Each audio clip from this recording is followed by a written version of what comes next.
Hello guys, welcome to our YouTube channel, and today we are going to learn how to cancel Discord subscription. So let's get started. So if you want to cancel your Discord subscription, so to do that what you have to do is first open up your Discord application, and after opening up your Discord application from here, what you have to do is just simply tap on the user settings option which is on the bottom left.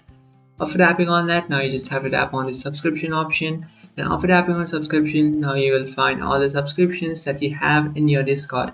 Now in order to cancel them, what you have to do is just simply tap on the cancel subscription option which you can find. So unfortunately right now I don't have any subscriptions on my Discord, but you do have any subscriptions, then what you can do is just simply cancel them by tapping on the cancel option which you can find over that subscription. Just tap on cancel and then tap on continue, and you'll successfully cancel your subscription on Discord. So that's it guys, this is how to cancel Discord subscription. If you find this video helpful, don't forget to like and subscribe to our channel. If you have any doubts, feel free to comment below. Thanks for watching.